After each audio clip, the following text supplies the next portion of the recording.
Hello friends, আজকের এই ভিডিওতে আমরা ভারতের বিভিন্ন পর্বতের সর্বোচ্চ শৃঙ্গ নিয়ে আলোচনা করব।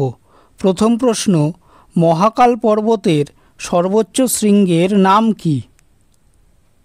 অ্যান্সার অপশান এ অমরকণ্টক এবং এর উচ্চতা 1057 মিটার। পরের প্রশ্ন, নীলগিরি পর্বতের সর্বোচ্চ শৃঙ্গের নাম কি? অ্যান্সার অপশান বি দোদাবেতা এবং এর উচ্চতা 2637 মিটার। পরের প্রশ্ন, পশ্চিমঘাট পর্বতের সর্বোচ্চ শৃঙ্গের নাম কি? অ্যান্সার অপশান ডি আনাইমুদি এবং এর উচ্চতা 2695 metre.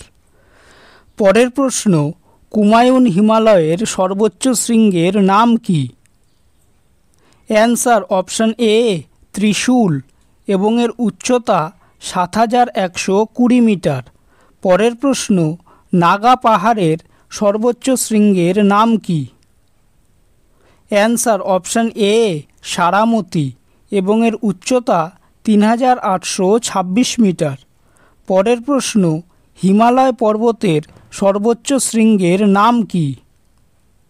Answer option B Kanchenjunga এবং এর উচ্চতা 8586 মিটার। পরের প্রশ্ন, আন্নামালাই পর্বতের সর্বোচ্চ শৃঙ্গের নাম কি? অ্যান্সার অপশান এ আনাইমুদি এবং এর উচ্চতা 2695 মিটার। পরের প্রশ্ন, সাতপুরা পর্বতের সর্বোচ্চ শৃঙ্গের নাম কি? অ্যান্সার অপশান বি ধূপগড় এবং এর উচ্চতা 1350 মিটার। পরের প্রশ্ন, গাড়োয়াল হিমালয়ের সর্বোচ্চ শৃঙ্গের নাম কি? অ্যান্সার অপশান এ নন্দাদেবী এবং এর উচ্চতা 7816 মিটার। পরের প্রশ্ন, গারো পাহাড়ের সর্বোচ্চ শৃঙ্গের নাম কি? অ্যান্সার অপশান বি নকরেক এবং এর উচ্চতা 1412 মিটার। পরের প্রশ্ন, বিন্ধ্য পর্বতের সর্বোচ্চ শৃঙ্গের নাম কি? অ্যান্সার অপশান এ সদ্ভাবনা শিখর এবং এর উচ্চতা 752 মিটার। পরের প্রশ্ন, কারাকোরাম পর্বতের সর্বোচ্চ শৃঙ্গের নাম কি? Answer option D Godwin Austen অথবা কেটু এবং এর উচ্চতা 8611 মিটার। পরের প্রশ্ন, ছোটনাগপুর মালভূমির সর্বোচ্চ শৃঙ্গের নাম কি? অ্যান্সার অপশান এ পরেশনাথ পাহাড় এবং এর উচ্চতা 1366 মিটার। পরের প্রশ্ন, আরাবল্লী পর্বতের সর্বোচ্চ শৃঙ্গের নাম কি?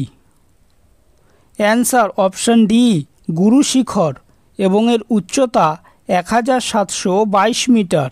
পরের প্রশ্ন, পূর্বঘাট পর্বতের সর্বোচ্চ শৃঙ্গের নাম কি? অ্যান্সার অপশান বি জিন্দাগারা এবং এর উচ্চতা 1690 মিটার। পরের প্রশ্ন, জাস্কার পর্বতমালার সর্বোচ্চ শৃঙ্গের নাম কি?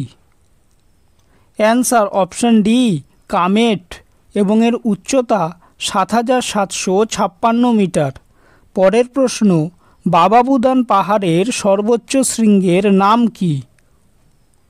অ্যান্সার অপশান বি মুলানগিরি এবং এর উচ্চতা 1923 মিটার। ভিডিওটি যদি ভালো লেগে থাকে তাহলে ভিডিওটিকে অবশ্যই লাইক করবে, চ্যানেলটিকে সাবস্ক্রাইব করবে আর তোমাদের মতামতটি অবশ্যই কমেন্ট করে জানাবে।